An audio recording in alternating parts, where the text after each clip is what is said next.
सतगुरुदेव की जय। बंदी छोड़ कबीर साहिब की जय। बंदी छोड़ गरीबदास जी महाराज की जय। दादा गुरु रामदेवानंद जी महाराज की जय। बंदी छोड़ सतगुरु रामपाल जी महाराज की जय। सभी संतों की जय, सभी भक्तों की जय, धर्मी पुरुषों की जय। सत साहिब। मनुष्य जन्म दुर्लभ है, ये मिले न बारंबार। तरुवर से पत्ता टूट गिरे, बहुर न लगता डार। बेटा जाया खुशी हुई, खूब बजाए थाल। ये आना जाना लगा रहा, ज्यों कीड़ी का नाल। तो दर्शकों, माँ के गर्भ से बच्चे का जन्म कैसे होता है, आज की वीडियो में हम प्रमाण के साथ यही चीज को जानेंगे। बालक के जन्म के लिए प्रमाण हम लोग विष्णु पुराण से लेंगे। ये विष्णु पुराण गीता प्रेस गोरखपुर से छपी हुई है। इसका पेज नंबर देखेंगे 305। हे मुनि श्रेष्ठ, इनके अतिरिक्त गर्भ, जन्म, जरा, अज्ञान, मृत्यु और नरक से उत्पन्न हुए दुख के भी सहस्त्रों प्रकार के भेद हैं।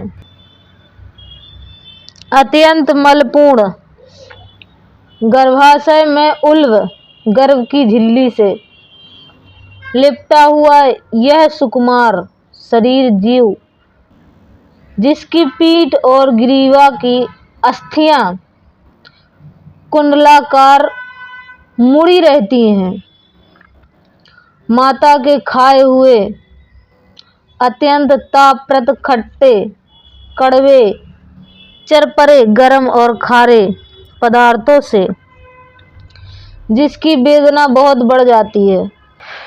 अब देखो, पीठ, ग्रीवा, अस्थियां कुंडलीकार बच्चे की मुड़ी रहती हैं माँ के गर्भ में, और जैसे ही माँ कड़वा खाती है, खट्टा खाती है या चिरपरा, गरम या खारे पदार्थ खाती है, तो उस जीवधारी आत्मा को, शरीरधारी जीव को वेदना अर्थात बहुत ज्यादा कष्ट होता है माँ के गर्भ में।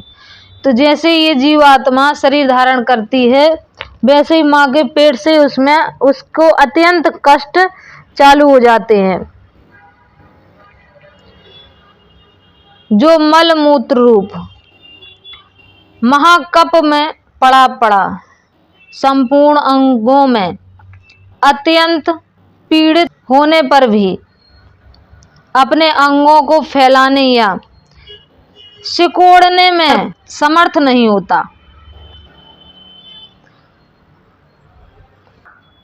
और चेतना युक्त होने पर भी श्वास नहीं ले सकता। अपने सैकड़ों पूर्व जन्मों का स्मरण कर कर्मों से बंधा हुआ अत्यंत दुख पूर्वक गर्भ में पड़ा रहता है। उत्पन्न होने के समय उसका मुख मल मूत्र, रक्त और वीर आदि में लिपटा रहता है। अब देखो, जैसे ही बच्चा इस मृत्यु लोक में जन्म लेता है, उत्पन्न होता है, तो उसके मुख में क्या होता है? मल और मूत्र, लेटरिन और बाथरूम और वीर आदि, ये सब गंदे पदार्थ उसके मुंह में होते हैं बच्चे के। ये दे रखा है काल ने यहाँ के लोक में। जैसे ही जीवात्मा मनुष्य रूप धारण करके आती है, तो उसको सबसे पहले उसके मुख में लेटरिन और बाथरूम भर रखा है इसने, और उसके संपूर्ण अस्थिबंधन प्रजापत्य गर्भ को संकुचित करने वाली वायु से अत्यंत पीड़ित होते हैं। और इतना नाजुक बदन होता है बच्चे का कि अगर उसके शरीर पे हवा, वायु भी छूती है तो उसको ऐसे पीड़ा होती है जैसे बिच्छू ने डंक मार दिया हो। अब ये था प्रश्न नंबर 5। अब प्रश्न नंबर 6 पढ़ लेते हैं। 306। प्रबल प्रसूति वायु उसका मुख नीचे को कर देती है, और वह आतुर होकर बड़े कलेश के साथ माता के गर्भाशय से बाहर निकल पाता है। हे मुनि सत्तम, उत्पन्न होने के अनंतर बाह्य वायु का स्पर्श होने से अत्यंत मूर्छित होकर वह जीव बेसुध हो जाता है। उस समय वह जीव दुर्गंध युक्त फोड़े से गिरे हुए किसी कंटक, वृद्ध अथवा आरे से चिरे हुए कीड़े के समान पृथ्वी पर गिरता है। अब बच्चा जैसे उत्पन्न होता है तो उसका शरीर इतना नाजुक होता है कि जरा सा हवा का स्पर्श होता है तो वो स्पर्श भी सहन नहीं कर पाता और मूर्छित हो जाता है। उसे स्वयं खुजलाने अथवा करवट लेने की भी शक्ति नहीं होती। बच्चे का शरीर इतना नाजुक होता है कि उसको ना तो उसके शरीर में खुजली होती तो वो खुजला सकता है, ना करवट ले सकता है। वह स्नान तथा दुग्धपान आदि आहार भी दूसरे की ही इच्छा से प्राप्त करता है।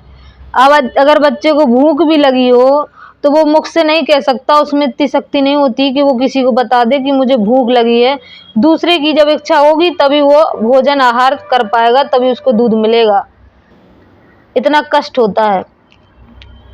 अपवित्र मलमूत्र में सने हुए बिस्तर पर पड़ा रहता है।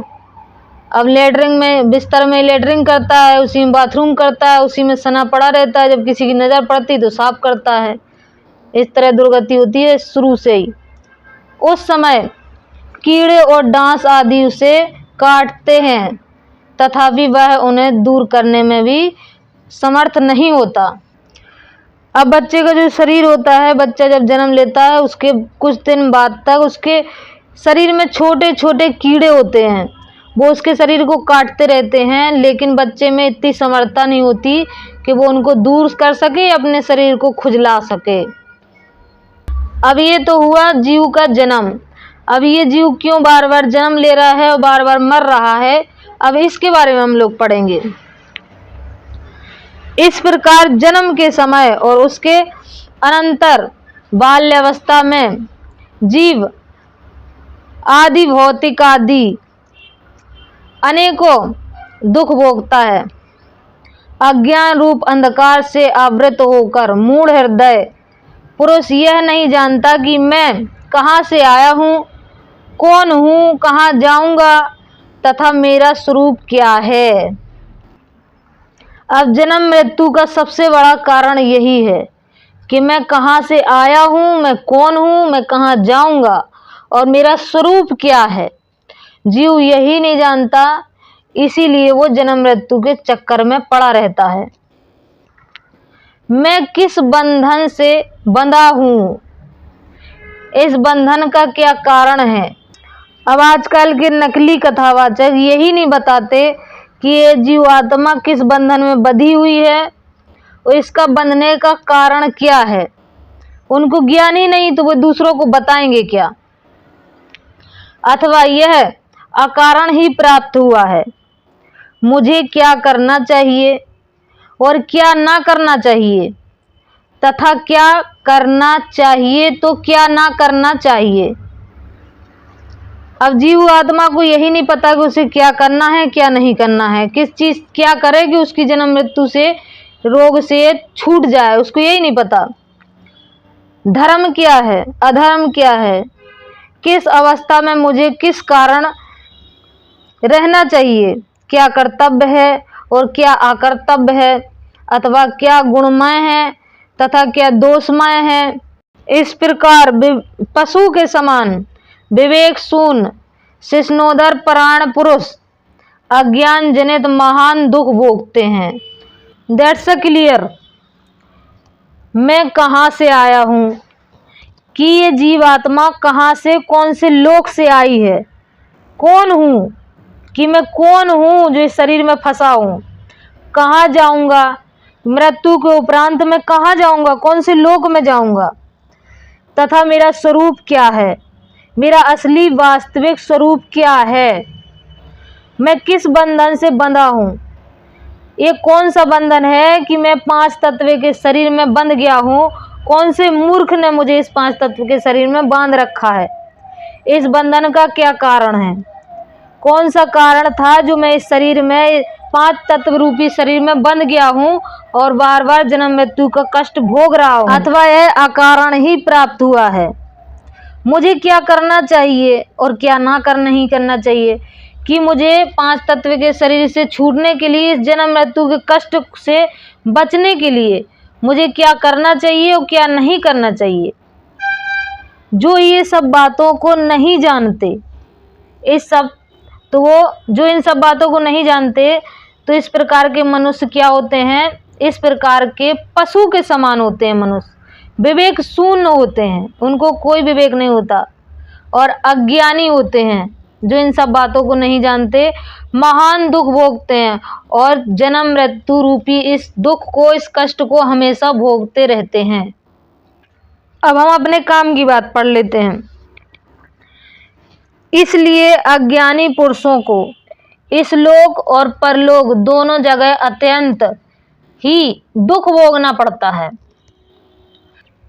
अब हो गया क्लियर कि जो इन बातों को नहीं जानता कि हम कौन हैं, हम यहाँ क्यों फंसे हैं और हमारा मोक्ष कैसे होगा, इन सब बातों को जो नहीं जानता वो इस लोक में भी दुख भोगता है और परलोक में भी वो दुखी भोगता है। अब ये तो था जन्म का कष्ट। अब मरने का और वृद्ध अवस्था का भी थोड़ा सा कष्ट देख लेते हैं। ये वही है पेज नंबर 307। इस प्रकार वृद्धावस्था में ऐसे ही अनेकों दुख अनुभव कर उसे मरण काल में जो कष्ट भोगने पड़ते हैं, वही सुनो, जो मरने के बाद जो कष्ट भोगने पड़ते हैं,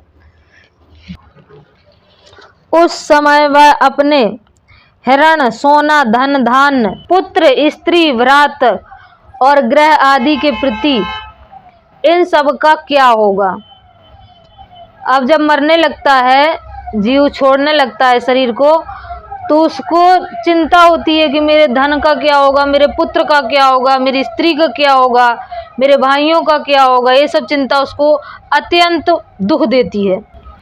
इस प्रकार अत्यंत ममता से व्याकुल हो जाता है, उसकी आंखों के तारे चढ़ जाते हैं। वह अत्यंत पीड़ा से बारंबार हाथ पैर पटकता है तथा उसके तालू और होंठ सूखने लगते हैं। यमदूतों से पीड़ित होता हुआ वह बड़े कलेश से शरीर छोड़ता है। अब जन्म लिया तो कष्ट हुआ ही हुआ और जिंदगी भर तो कष्ट होते ही है। पेट को लेके कैसे कमाएंगे, कैसे बच्चों को खिलाएंगे, क्या होगा, ये तो कष्ट लगे ही रहते हैं। बीमारी जारी कष्ट होते ही हैं। मरते समय परिवार की चिंता, ममता के कष्ट होते हैं और मरा तो भी यम के दूत पीट पीट के उसके प्राण निकालेंगे। तब उसके प्राण निकलेंगे जब उसको कष्ट देंगे, पीटेंगे। और अभी तो ये शुरुआत है, अभी एंड नहीं हुआ, अभी आगे देखो और कितनी दुर्गति होती है उसकी। मरणोपरांत उन्हें नरक में जो यातनाएं भोगनी पड़ती हैं वह सुनो। अब नरक की यातनाएं शुरू हो गई। नरक की यातनाएं तो बहुत कष्टकारी हैं, हमसे तो भैया पढ़ा नहीं जाएगा। हम लोग जो जरूरी है, जो काम की बात है, उसको पढ़ लेते हैं। हे द्विश्रेष्ठ, केवल नरक में ही दुख हो कि केवल नरक में ही दुख हो ऐसा नहीं है, सो बात नहीं है। स्वर्ग में भी पतन का भय लगे रहने से कभी शांति नहीं मिलती। अब ये सोचो कि नरक में ही दुख है, ऐसा नहीं है, स्वर्ग में भी दुख है, वहां भी पतन की भय लगा रहता है, डर लगा रहता है। अब जन्म लिया तो दुखी, जीवन भर तो दुखी, मरा तो दुखी, यम के दूतों ने पीट पीट के प्राण निकाले तो दुखी, और मरने के बाद नरक गया तो दुखी और स्वर्ग गया तो भी दुखी।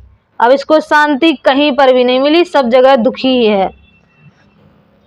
नरक अथवा स्वर्ग भोगने के अनंतर बार बार वह गर्भ में आता है और जन्म ग्रहण करता है तथा फिर कभी गर्भ में ही नष्ट हो जाता है और कभी जन्म लेते ही मर जाता है। अब हो गया बेड़ा गर्क कि स्वर्ग में भी गए तो भी जन्म मृत्यु का कष्ट नहीं कटा, बार बार जन्म लेना पड़ता, बार बार गर्भ में आना पड़ेगा। ये विष्णु पुराण से सिद्ध हो गया, ये विष्णु पुराण से सिद्ध हो गया, स्पष्ट हो गया कि स्वर्ग में जाने के बाद भी आपका जन्म मृत्यु का कष्ट नहीं हटेगा और आपको गर्भ का कष्ट भोगना पड़ेगा, बार बार मरना पड़ेगा, जन्म लेना पड़ेगा, पूर्ण मोक्ष नहीं होगा।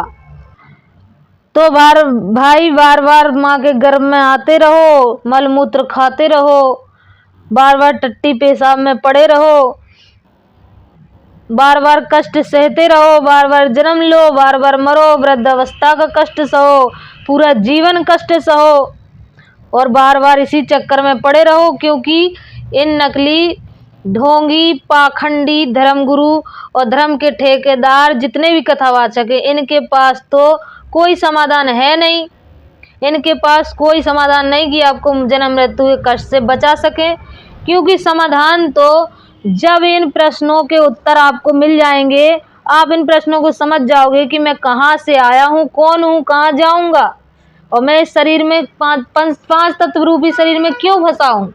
जब तक इन सब प्रश्नों के उत्तर आपको नहीं मिलेंगे तब तक आपका ये चक्कर लगा रहेगा, कोई भी साधु संत आपका ये चक्कर नहीं काट सकता। और इन सब प्रश्नों के उत्तर, यथार्थ उत्तर आज वर्तमान समय में जगत गुरु तत्वदर्शी संत रामपाल जी महाराज प्रमाणित और सिद्ध करके दे रहे हैं सारे प्रश्नों के उत्तर और जन्म मृत्यु के कष्ट से भी छुटकारा दिला रहे हैं। तो भाई अगर आप लोगों को जन्म मृत्यु के कष्ट से छूटना है, इन सब प्रश्नों के उत्तर जानना है, तो संत रामपाल जी महाराज की शरण ग्रहण करें। एकमात्र यही एकमात्र विकल्प है। इस पर परमेश्वर कबीर कहते हैं, उस घर की कोई खबर ना बतावे जहाँ से जीवरा आया हो।